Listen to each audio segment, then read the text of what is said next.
क्या 15 अगस्त सिर्फ मंच पे डांस करना या फिर मंच पे किसी नेताओं को बुलाकर उनका भाषण सुनना, यही हमारा 15 अगस्त है, यही हमारा स्वतंत्रता दिवस है?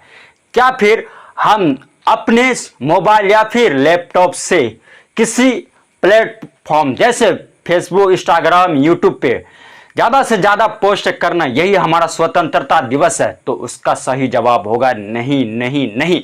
मैं आपको आपके जानकारी के लिए बता दूं कि हमारा देश भारत 15 अगस्त 1947 को आजाद हुआ था। यह आजादी का मतलब यह नहीं कि आप सिर्फ यूट्यूब या फिर फेसबुक, इंस्टाग्राम पे आप ज्यादा से ज्यादा वीडियो देखिए, बेकार की वीडियो देखिए। आजादी का मतलब यह भी है कि आप मुझे ज्यादा से ज्यादा सपोर्ट कर सकते हैं।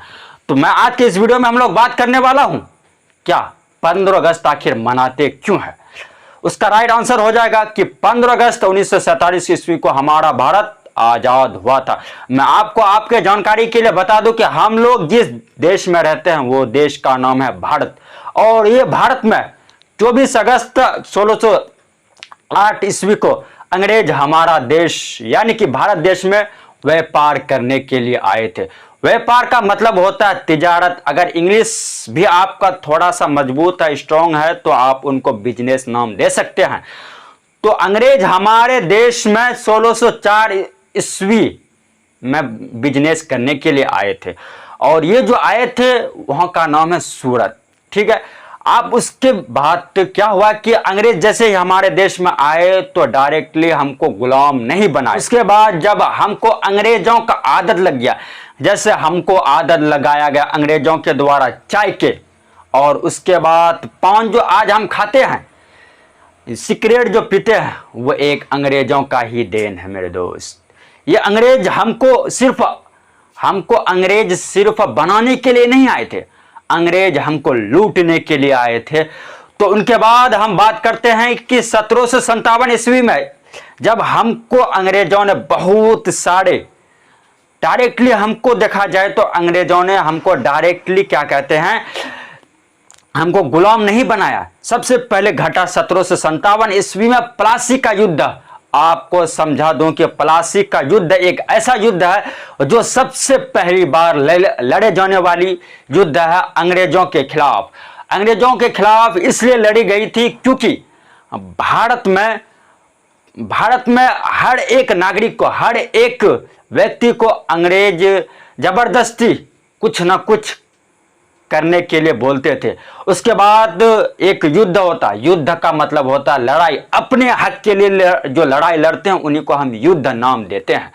1857 ईस्वी के विद्रोह के बाद उसके बाद ईस्ट इंडिया कंपनी आया, यानी कि हमारे देश 1604 ईस्वी में जो अंग्रेज हम लोगों को हम लोगों के ऊपर जो व्यापार करने के लिए आए थे, वो अब व्यापार ही नहीं रहे, वो एक बहुत बड़ा कंपनी बन गया था जिनका नाम है ईस्ट इंडिया कंपनी। यही कंपनी ने हमको बर्बाद किया। सबसे पहले तो हम जैसे जैसे छोटे मोटे, जैसे कि कुटीर उद्योग की जैसे बात की जाए, जैसे हमारा हो गया कुटीर उद्योग के अंदर आता है, जैसे अगर देहाती भाषा में बात करें तो सूप बनाने की, जैसे बटन बनाने की, गुड़िया बनाने की, या फिर खिलौने बनाने की जितने भी फैक्ट्री थी इनको बंद कर दिया गया। यही नहीं अंग्रेज रुका, बट हुआ क्या कि हम लोगों को अंग्रेज अपने भाषण पर भी, हम लोग जिस भाषा में अभी हिंदी भाषा में बात करते हैं तो ये भाषा में भी रोक लगाने लगे। यहाँ बस यही नहीं, हम लोगों को बिना किसी वारंट के जेल कर लिया जाता था, जिनको हम नाम देते हैं रॉलेट एक्ट। आपको देखिए आज के जमाने में क्या होता है, जब तक आप पे केस दर्ज नहीं होगा तो आपको जेल जाने का कोई अधिकार नहीं, आपको जेल नहीं ले जा सकता। ये आज का संविधान है। लेकिन पहले होता क्या था कि अंग्रेज जैसे ही किसी के खिलाफ, हम लोग भारत निवासियों के थे, भारत में रहने वाले थे, तो हम लोग जैसे ही किसी के प्रति यानी किसी के खिलाफ कुछ, अंग्रेजों के खिलाफ कुछ 2-4 आदमी गुनगुनाते थे, तो उनका जो सेनापति था, उनका जो सेना लोग थे, हमको बिना किसी वारंट के गिरफ्तार कर लिया जाता था। लेकिन बस इतना ही नहीं, हमको हमारे जो घरों में बेटी यानी कि बेटी माँ बहन थी, उनको जबरदस्ती बंदी बना लिया जाता था। ये सब को देखा नहीं गया। किसको? महात्मा गांधी, खां अब्दुल गफ्फार खां को, उसके बाद भगत सिंह को, यह सब को देखा नहीं गया। अब किसी के सामने इतना अत्याचार करना ठीक नहीं लगता है मेरे दोस्त। फाइनली हुआ क्या कि ये सब महात्मा गांधी, खां अब्दुल गफ्फार खां, ये सब जो है अंग्रेजों के खिलाफ एक आवाज उठाया कि अब हमको स्वतंत्रता मिलनी चाहिए, अब हम किसी के गुलाम नहीं रहेंगे। ठीक है, आपको इतना समझ में आ गया। महात्मा गांधी ने बहुत सारा युद्ध लड़े, बहुत सारा युद्ध का मतलब है बहुत सारा युद्ध लड़े, बट उसने कभी भी तलवार अपने हाथ में नहीं लिए। मैं आपको बता दूं कि महात्मा गांधी जो है वो बहुत ही पढ़े लिखे नहीं थे, लेकिन उसने अमेरिका से अपना शिक्षा प्राप्त की थी, जिसके बाद उनको बहुत ज्यादा नॉलेज भी थे।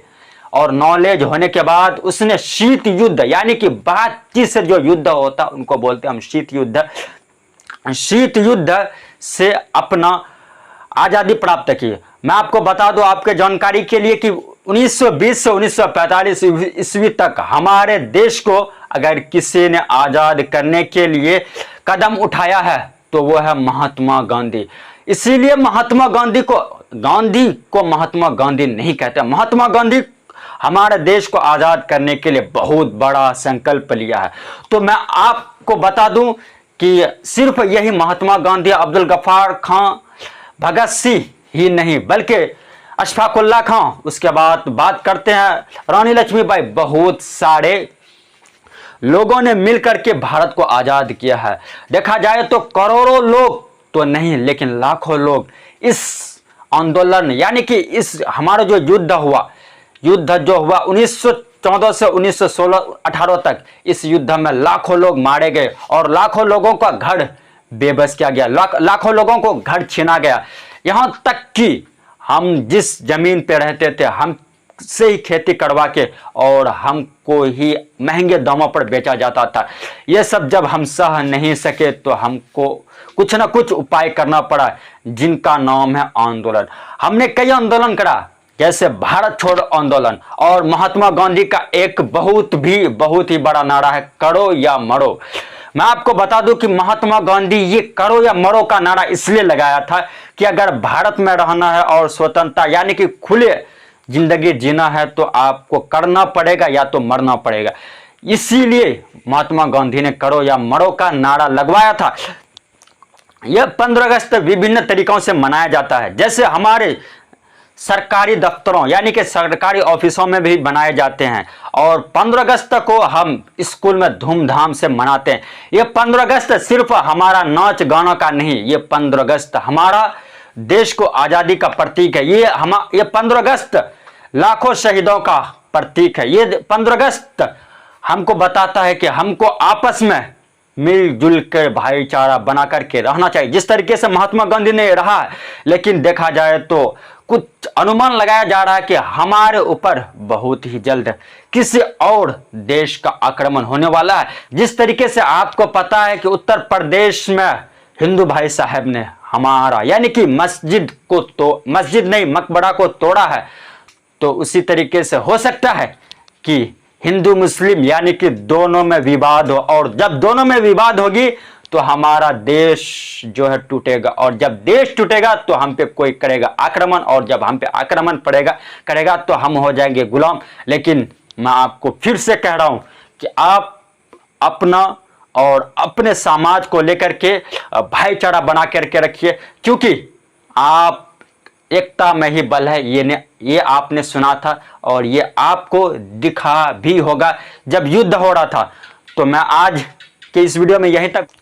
तो मैं आपसे उम्मीद कर सकता हूं कि अभी तक आपने मेरा वीडियो को लाइक कर चुका था, और लाइक नहीं किया था तो प्लीज वीडियो को लाइक करो और चैनल को सब्सक्राइब करो, और अपने दोस्तों के साथ शेयर करना ना भूलो, यानी कि उन दोस्तों के साथ जिसको पता नहीं कि 15 अगस्त आखिर मनाया क्यों जाता है। चलते हैं, आप अपना ख्याल रखिएगा। तब तक के लिए थैंक यू। जय हिंद, जय भारत। आप सभी को मेरे तरफ से स्वतंत्रता दिवस की हार्दिक शुभकामनाएं।